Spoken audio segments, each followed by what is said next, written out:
ഇന്ന് ഞാൻ വീണ്ടും ഒരു സ്നാക്സ് റെസിപ്പിയുമായിട്ടാണ് നിങ്ങളുടെ കൂടെ എത്തിയിരിക്കുന്നത്. ഇതൊരു അടിപൊളി സ്നാക്സ് ആണ്. എല്ലാവരും ഒന്ന് ട്രൈ ചെയ്ത് നോക്കിക്കോളൂ. എല്ലാവർക്കും ഇത് വളരെയധികം ഇഷ്ടമാകും. ഇതിൻ്റെ പേര് റഷ്യൻ കട്ട്ലറ്റ് എന്നാണ്.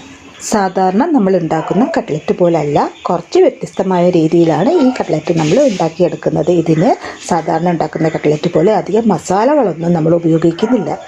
എന്നാൽ വളരെ രുചികരമായ ഒരു വിഭവം കൂടി ആയതുകൊണ്ട് നമുക്ക് നോമ്പ് തുറ ഐറ്റമായി തന്നെ ഇത് തയ്യാറാക്കി എടുക്കാവുന്നതാണ്. നമുക്കിനി കട്ട്ലറ്റ് തയ്യാറാക്കി തുടങ്ങാം. ആദ്യമേ തന്നെ ഫ്ലെയിം ഓണാക്കി ഒരു പാൻ അടുപ്പിൽ വെച്ച് 1.5 സ്പൂൺ ബട്ടർ ഇട്ട് അതും മെൽറ്റാക്കി എടുക്കണം. ബട്ടർ ഏകദേശം ഈ സ്റ്റേജിൽ എത്തുമ്പോഴേക്കും ഒരു 2.5 സ്പൂൺ മൈദ മാവ് ഇതിലോട്ട് ഇട്ട് ഈ ബട്ടറും മൈദ മാവും കൂടെ ഇതുപോലെ നല്ല രീതിയിൽ ഇളക്കി യോജിപ്പിച്ച് ചെറിയ കളർ ചേഞ്ച് ആവുന്നത് വരെ അത് ഇങ്ങനെ ഇളക്കി കൊടുക്കണം. ഈ സമയം കൊണ്ട് ഇത് ചെറുതായിട്ട് കുമിളകളായി പതഞ്ഞു പൊങ്ങി തുടങ്ങിയിരിക്കും. ഈ സമയത്ത് ഇതിലോട്ട് ഒരു 1/4 കപ്പ് പാല് ഒഴിച്ച് നല്ല രീതിയിൽ മിക്സ് ചെയ്ത് എടുക്കണം. ഇത് ഈ കട്ട്ലറ്റിന് വേണ്ടിയിട്ട് വൈറ്റ് സോസ് ഉണ്ടാക്കാൻ വേണ്ടിയിട്ടാണ് നമ്മളിത് ആദ്യമേ തന്നെ തയ്യാറാക്കിയെടുക്കുന്നത്. ഇങ്ങനെ പാല് ഇളക്കി കൊടുക്കുന്നതിനിടയിൽ തന്നെ ഒരു ചെറിയ ചിക്കൻ മാഗി ക്യൂബിൻ്റെ പകുതി കഷ്ണം അതിലോട്ട് കുറച്ച് പൊടിച്ച് ചേർത്ത് ഇളക്കി കൊടുക്കണം. ഇതിൽ നമ്മൾ ഉപ്പിടുന്നില്ല. ഈ മാഗി ക്യൂബിലുള്ള ഉപ്പ് തന്നെയാണ് ഇതിന് ഉപയോഗിക്കുന്നത്. അധികമായി ഉപ്പ് നമ്മൾ ചേർക്കുന്നതേ ഇല്ല. ഉപ്പ് ഒരല്പം മുന്നിട്ട് നിൽക്കുകയും വേണം. ഈ മിക്സ് ഏകദേശം ഈ സ്റ്റേജ് ആകുമ്പോഴേക്കും മറ്റൊരു പാത്രത്തിലോട്ട് നമുക്ക് എടുത്ത് തണുക്കാനായിട്ട് മാറ്റി വയ്ക്കാവേ. ചൂടാറുന്നതുവരെ മറ്റൊരു പാത്രത്തിൽ തന്നെ ഇരിക്കട്ടെ.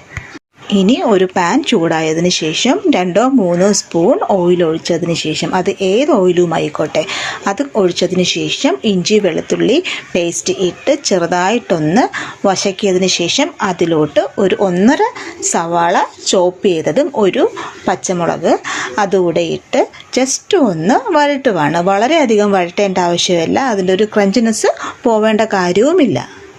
സവാള ഏകദേശം ഈ പരുവമാകുമ്പോഴേക്കും ഒരു 1/4 കിലോ ചിക്കൻ ഉപ്പിട്ട് അതിൻ്റെ കൂടെ കുരുമുളക് ഇട്ട് ഞാൻ നേരത്തെ തന്നെ വേവിക്കാൻ വെച്ചിരുന്നു. അത് ഇതുപോലെ കൈകൊണ്ട് പിച്ചി അതിലോട്ട് ഇട്ട് എല്ലാം കൂടെ ചേർത്ത് ഒന്ന് യോജിപ്പിച്ചെടുക്കണം. അത് നല്ല രീതിയിൽ മൂക്കേണ്ട കാര്യമില്ല, ജസ്റ്റ് ഒന്ന് ചൂടായാൽ മതിയാവും. ഏകദേശം ഈ പരുവമാകുമ്പോഴേക്കും ഗ്യാസ് ഓഫ് ചെയ്തതൊന്ന് തണുക്കാനായിട്ട് മാറ്റി വയ്ക്കാവേ. എന്നിട്ട് അതിലോട്ട് ഒരു 2 പിടി മല്ലിയില കൂടി ഞാൻ ഇട്ട് കൊടുക്കുന്നുണ്ട്. അതിന് പിന്നാലെ തന്നെ 2 മീഡിയം സൈസ് പൊട്ടറ്റോ ഞാൻ ഉപ്പും കുരുമുളകും ചേർത്ത് നേരത്തെ തന്നെ പുഴുങ്ങി വെച്ചിട്ടുണ്ടായിരുന്നു. അതിനുശേഷം ഞാൻ കൈ കൊണ്ടുവന്ന് ഇതുപോലെ ഞാൻ ഉടച്ച് ഇതിലോട്ട് ഞാൻ ചേർക്കുന്നുണ്ട്. പൊട്ടറ്റോ ഇട്ട് കൊടുത്തതിന് ശേഷം നേരത്തെ തണുക്കാനായിട്ട് മാറ്റി വെച്ചിരുന്ന ആ വൈറ്റ് സോസിൻ്റെ ആ മിക്സും കൂടെ ഞാൻ ഇതിലോട്ട് ഞാൻ ചേർത്ത് കൊടുക്കുന്നുണ്ട്. ഇങ്ങനെ ചേർത്തതിന് ശേഷം നമ്മൾ നോർമൽ കട്ട്ലറ്റിന് കുഴയ്ക്കുന്നത് പോലെ കുഴച്ച് ഓരോ ഉരുളകളാക്കി നമ്മുടെ ഇഷ്ടാനുസരണമുള്ള ഷേപ്പിൽ ഇത് ഉരുളകളാക്കി സെറ്റ് ചെയ്ത് ആദ്യമേ നമുക്ക് വയ്ക്കാവേ.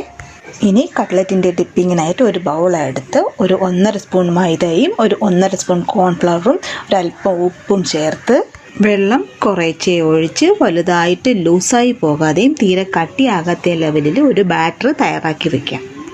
ഇനി കട്ട്ലറ്റിൻ്റെ കോട്ടിങ്ങിനായിട്ട് ഞാനിവിടെ പാകിസ്ഥാൻ സേമിയാണ് ഉപയോഗിച്ചിരിക്കുന്നത്. അതാകുമ്പോൾ വളരെ നേർത്ത സേമിയാണ്. അതൊരു പാത്രത്തിലോട്ട് വയ്ക്കാവേ. ഇനി ആ കട്ട്ലറ്റിന് വേണ്ടി കുഴച്ച ആ മാവിൽ നിന്ന് ഓരോ ഉരുളകൾ നമ്മുടെ ഇഷ്ടമുള്ള ഷേപ്പിലാക്കി എടുത്ത് വളരെ സൂക്ഷിച്ച് അടുപ്പിൽ മുക്കി ആ സേമിയയുടെ കോട്ടിയിൽ മുക്കി വളരെ ശ്രദ്ധയോടുകൂടി എണ്ണയിൽ നമുക്ക് വറുത്ത് കോരി എടുക്കാവേ. ആദ്യമേ തന്നെ ഇതുപോലെ ഒരു 4-5 എണ്ണം സെറ്റ് ചെയ്ത് വെച്ചാൽ നമുക്ക് എണ്ണയിൽ വറുത്ത് കോരാൻ വളരെ ഈസിയാവും. ഇതുപോലെ ഓരോന്നായിട്ട് വേണം എണ്ണയിൽ വറുത്ത് കോരി എടുക്കാനായിട്ട്. ഇങ്ങനെ നമുക്ക് വളരെ വെറൈറ്റി ആയിട്ടും വളരെ ടേസ്റ്റ് ആയിട്ടുമുള്ള ഒരു സ്നാക്ക് തയ്യാറാക്കിയെടുക്കാം. എൻ്റെ ചാനൽ കാണാത്തവരുണ്ടെങ്കിലൊന്ന് കാണുകയും സബ്സ്ക്രൈബ് ചെയ്യുകയും വേണം. അതോടൊപ്പം കമൻറ്റ് ചെയ്യുകയും ലൈക്ക് ചെയ്യുകയും വേണം കേട്ടോ.